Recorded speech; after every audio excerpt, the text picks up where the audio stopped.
So hello WBJE 2025 aspirants, এই ভিডিওটা তাদের জন্য যাদের প্রিপারেশন এখন অবধি ঠিকঠাকভাবে হয়নি বা যারা একদমই এটা বুঝতে পেরে গেছো যে আমার WBJE এক্সাম হয়তো যাদবপুর পাওয়ার মতো বা টপ গভর্নমেন্ট কলেজ পাওয়ার মতো হবে না, বা আমি সরকারি কলেজ কোনো পাবো কিনা তার একটা অ্যাসিওরেন্স নেই।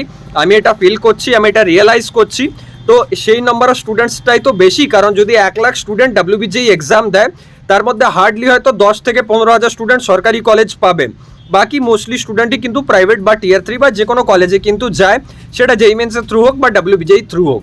এবার দেখো একটা স্টুডেন্টের সাথে কিভাবে ভুল করা হয় বা একটা স্টুডেন্টসকে কিভাবে মিসগাইড করা হয় আমি সেটা বলতে চাই। আমি রিসেন্টলি 2-3 জন ইউটিউবারের নিয়েও ভিডিও বানিয়েছি এবং তারা তারপর আর কি নিজেদের মধ্যে বা অন্যান্য স্টুডেন্টসদের আমাকে নিয়ে অনেক কিছু ভুলভাল কথাও বলেছেন।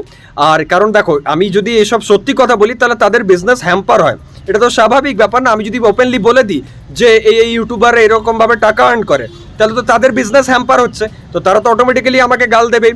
এবার দেখো, এরকম নয় যে আমি বিজনেস করি না, সবাই এখানে বিজনেস করে, কারণ আফটারঅল সবার এটা শর্ট অফ প্রফেশন, প্যাশন যাই বলো না কেন, কেউ না কেউ কোনো না কোনোভাবে টাকা কামাচ্ছে এখানে। কিন্তু প্রবলেমটা হচ্ছে যে টাকা কামানোটা ভুল নয়, কিন্তু ভুল রাস্তায় কামানোটা ভুল।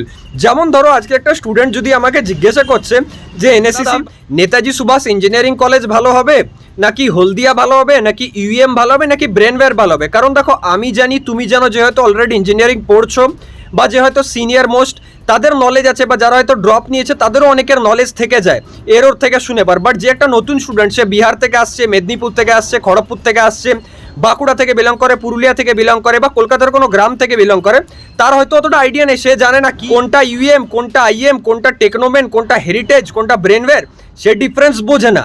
তো সে কি করে না, যখন এই ধরনের ইউটিউবে ভিডিওস দেখে বা তাদের ধরো admission helpline, no donation admission, এইসব ব্যানার দেখে পর তাদের সাথে কন্ট্যাক্ট করলো।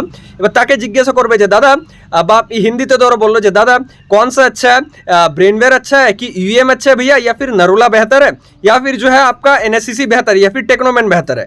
তো ওই যে ছেলেটা না, যে এই যে ইউটিউবার, তারা কি করে আমি তোমাকে বলে দিচ্ছি, ওরা নিজেদের কনসালটেন্ট বা যাদের থ্রু দিয়ে অ্যাডমিশন করে তাদের আগে জিজ্ঞাসা করবে, বা তারাই নিজেরা হয়তো কোনোভাবে কন্ট্যাক্ট করেছে যে আচ্ছা এদের মধ্যে কোন কলেজটা, এদের কোন ব্রাঞ্চটায় করালে আমার বেশি কাটিং বেরোবে।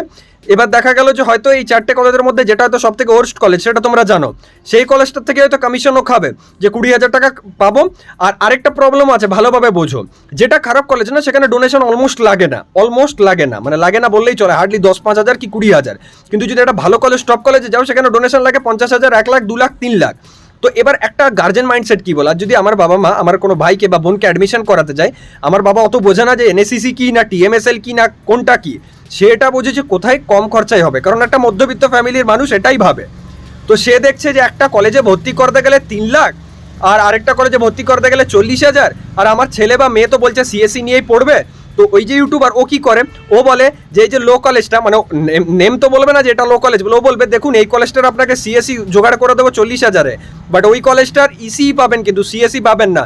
ECE পেতে গেলেও প্রায় 2-2.5 লাখ টাকা খরচা। তো আমার মতে আপনি শুনুন, এই 2.5 লাখ টাকা খরচা করবেন না, টাকা নষ্ট করবেন না, বেটার হচ্ছে আপনি ওই 40,000 দিয়ে অ্যাডমিশন নিয়ে নিন। এবার গল্পটা বোঝো, গার্জেন মাইন্ডসেট বা একটা স্টুডেন্ট মাইন্ডসেট কি বলে যে আমার কম খরচায় হয়ে যাচ্ছে CSE, তাও আবার কম্পিউটার সায়েন্স। ও তো জানে না কোন কলেজটা ভালো কোন কলেজটা খারাপ। এদিক দিয়ে ইউটিউবারটার কি হলো, ওর কাটিংও বেরিয়ে গেল। ওই যে যেখানে 2.5 লাখ বা 3 লাখ টাকা যাচ্ছিল, সেখানে হয়তো ওর কাটিং বেরোতো হার্ডলি 12 থেকে 15,000, এখানে ওর কাটিং বেরোবে 30,000, হার্ডলি হয়তো 10,000 যার থ্রু দিয়ে করাচ্ছে তাকে দেবে। তাহলে প্রফিট বোঝো। তো এরকমভাবে এরা স্ক্যাম করে। এবার আমি কি করি না, আমি এটুকু গ্যারেন্টি দিয়ে বলতে পারি, ওদের যে অ্যাডমিশন হেল্পলাইন বা যার নাম্বার আছে, বা আমার তো ফোন নম্বর সবার কাছে অলরেডি অ্যাভেলেবেল, যে কোনো টাইম, আজকে এপ্রিল চলছে, মে, জুন, জুলাই, আগস্ট, বছরের যে কোনো টাইম, যে কোনো সময়ে ফোন করবে আমাকে আর জিজ্ঞাসা করবে যে দাদা NSCC হলদিয়ার মধ্যে কোনটা better, Guru Nanak institute of technology JIS বা মেঘনাথ স্যারের মধ্যে কোনটা বেটার দাদা, বা দাদা AOTR Narula are suppose Swami Vivekananda ইউনিভার্সিটির মধ্যে কোনটা বেটার। তো আমি এটুকু গ্যারেন্টি দিয়ে বলছি, যে কোনো টাইম ফোন করতে পারো। আমি যদি একটা টাইমে ভুল সাজেশন দিচ্ছি, কথাটা রেকর্ডিং করে ভাইরাল করে দেবে তোমরা। আমি এটুকু গ্যারেন্টি দিয়ে বলতে পারি, লাস্ট 3 বছর ধরে এই ডোমেনে আছি, ঠিক আছে। আমি BJEতে এরকম কোনো স্টুডেন্ট নেই না যে আমাকে চেনে না, আমি সিরিয়াসলি বলছি। তার মেন রিজন হচ্ছে না, এরকম হয়েছে যে কেউ অ্যাডমিশন করতে গেছে, নাম আমার নিচে, অ্যাডমিশন অন্য কারো থ্রু দিয়ে করিয়েছে, কারণ মানুষজন আমাকে পছন্দ করে আমার জেনুইননেসের জন্য। বিজনেস আমিও করি কিন্তু বলে করি। আমিও NSCCতে অ্যাডমিশন করেছি, হলদিয়াতে অ্যাডমিশন করেছি, দেন এরপর হলদিয়াতে অনেকজনকে অ্যাডমিশন করেছি, এনএসসিসিতেও অনেকজনকে অ্যাডমিশন করেছি, এওটিতে অ্যাডমিশন করেছি, নারুলাতে অ্যাডমিশন করেছি। দেন তারপর যদি বলি টেকনোর অন্য কলেজে, আই থিঙ্ক টেকনো ইন্টারন্যাশনালে একবারও করায়নি আজ অব্দি অ্যাডমিশন। তো এটা ছাড়া কোনো এমন কলেজে অ্যাডমিশন করায়নি না যেটা খারাপ। আমার কাছে কি অফার আসেনি নাকি আমার কাছে স্টুডেন্টস আসেনি, আমাকে অনেক স্টুডেন্ট বলে দাদা এই কলেজটা রিভিউ দাও, দাদা আমি ডিরেক্টলি বলি অন্য কলেজ দেখ, আমাকে কে বলো, আমি বলো না রে আমার দ্বারা হবে না, কারণ আমি জানি ও 2 বছর পর 1 বছর পর আমাকে গাল দিবে, আমি এটা জানি। কারণ দেখো আমি যদি জোর করে চেঁচি বলি আই এম বেস্ট তো আমি তো বেস্ট হবো না, তোমরা বলবে। আজকে যে কোনো টাইম ওইসব ইউটিউবারদের কল করে জিজ্ঞাসা করবে, যদি আমার কথা বিশ্বাস হচ্ছে না ওদেরকে বলবে যে দাদা, মানে জাস্ট বোকা সেজে ফোনটা করবে প্র্যাঙ্ক কলের মতো, যে দাদা আমি এই কলেজটা ভর্তি হতে চাই, কোনটা একটু হবে বলো না, কোনটায় কম খরচে আমার সিএসসি তোমরা করিয়ে দিতে পারবে। তো ও বলছে, ও তোমাকে এটাই বলবে, হ্যাঁ এই কলেজটা ভালো, এই কলেজটাই নিয়ে নাও, এই কলেজ লাস্ট ইয়ার ভালো প্লেসমেন্ট দিয়েছে জানো, চলো অ্যাডমিশন নিয়ে নাও। ওর কি, ওর তো 30,000 বেরিয়ে গেলো, তোমার লাইফ গেল।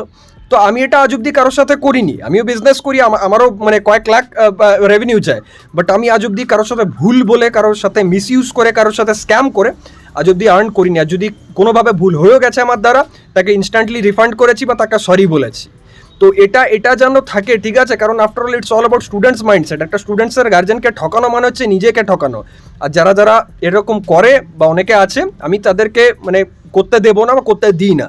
তো তোমাদের সাপোর্ট দরকার, তোমরা যদি সাপোর্ট না দেখিয়েছো না, তোমরা যদি আমাকেই উল্টে গালাগালি করো, তো লাভ কিছু হবে না। আমার কি, আমাকে সাপোর্ট করার জন্য প্রচুর জন আছে, তোমরা নিজেরাই বিপদে পড়বে 1 মাস পর গিয়ে পর, ঠিক আছে, বুঝতেও পারবে না কখন তোমার সাথে স্ক্যাম হয়ে গেল। দেখো এদের কোনো রকম সেমিস্টার বলো বা এন্ট্রান্স বলো আলাদা করে কোনো কোর্স হয় না, কোর্স যদি ডিজাইনও করে তো ওটা একটা ট্র্যাপ। দেখো এই যে প্রফেশনটা, এটাকে বেসিক্যালি কনসালটেন্ট বা দালাল এই ধরনের টার্মিনোলজি ইউজ করা হয়।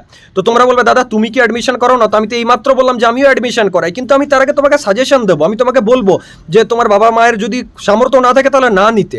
আমি ডিরেক্টলি বলি যে কোনো স্টুডেন্টকে যে মা বাবার সামর্থ্য যদি না থাকে তাহলে না নিতে, নিজে কোনো মানে ডাব্লিউবিজি নেক্সট টাইম দিয়ে বা কোনো লো গভর্নমেন্ট কলেজে অ্যাডমিশন নিয়ে নিতে। অনেক স্টুডেন্ট শোনে না আমার কথা, অনেকে ভাবে দূর দাদা করাচ্ছেন অ্যাডমিশন। এরকম হয়েছে যে কনসালটেন্সিতে গিয়ে পর আমার নাম করেছে, তো আমাকে তো সৌরভ দা গাইডেন্স দিয়েছে, আর অ্যাডমিশন করতে গেছে অন্য কারোর থ্রু দিয়ে, হয়তো যে বোকা বানিয়েছে তার থ্রু দিয়ে অ্যাডমিশন করিয়ে নিচ্ছে। তো এরকম যেন না হয়, ঠিক আছে। আমি এটুকু বলতে পারি, আমি দেখো I am not the best one, okay, but I am the most genuine guy here. আমি এটুকু তোমাদের ড্যাম শিওর দিয়ে বলতে পারি, আমিও অ্যাডমিশন করাই, তুমি যার থ্রু দিয়ে করাবে সে তোমাকে মানে ব্রেন ওয়াশ করবে, আমি তোমাকে ট্রু কথা বলবো যে হ্যাঁ দেখো এটা সত্যি, এটা এই কলেজটা এরকম, এই কলেজটা লাস্ট ইয়ার এরকম প্লেসমেন্ট হয়েছে, এটা আমি বলবো পরিষ্কার। ইউআইটি বর্ধমানে পরশুদিন প্লেসমেন্ট চলছিল, কাগনিজেন্ট এসছে, তো এইসব আমি ইন্টারনাল সব আপডেটস জানি। তো আমি সত্যি কথা বলি স্টুডেন্টসদের, অনেকটা আমি ওই জন্য কলেজ যখন কথা বলি যে কল রেকর্ডিং না করতে, কারণ আমি বাস্তব, আমার গ্রুপেও আমি যা বলি সব রিয়েলিটি বলে দিই, যাতে স্টুডেন্টসদের সাথে আফটার অল স্টুডেন্টস জেনে পর ঢুকুক যে কলেজটা কেমন। আমি ভুলভাল বুঝি পর ওকে ঢুকিয়ে দিলাম, ওর এক্সপেকটেশন লেভেল হাই থাকলো, পরে কি পর ওর গার্জেন সেখানে কান্নাকাটি করছে, তো এটা ভালো দেখায় না, ঠিক আছে। আর এরা যতজন আছেন, এই 3-4 জন যাদের নিয়ে ভিডিও বানাই আমি বলেছি আর কি, গালাগালি দিয়েছি, তারা কিন্তু সত্যিই মিসইউজ করে। যদি বিশ্বাস না হচ্ছে প্র্যাঙ্ক কল করে একবার দেখে নিও, তারপর আমাকে থ্যাংক ইউ বলবে এসে পর, আর আমার সাথেও প্র্যাঙ্ক করতে পারো, আমি মানে প্রুফ করে দেবো যে আমি ঠিক না ভুল। তো চলো দেখা হচ্ছে নেক্সট ভিডিওতে, কানেক্টেড থাকো। এটুকু বলতে পারি যে তোমাদের সাথে কোনো রকম ভুল করবো না, তোমাদের মধ্যে একজন এরকম হবে না যে আমাকে ফলো করো আর তার সাথে আমি কিছু ভুল হতে দেবো বা ভুল করবো। থ্যাঙ্কস লট, দেখা হচ্ছে নেক্সট ভিডিওতে।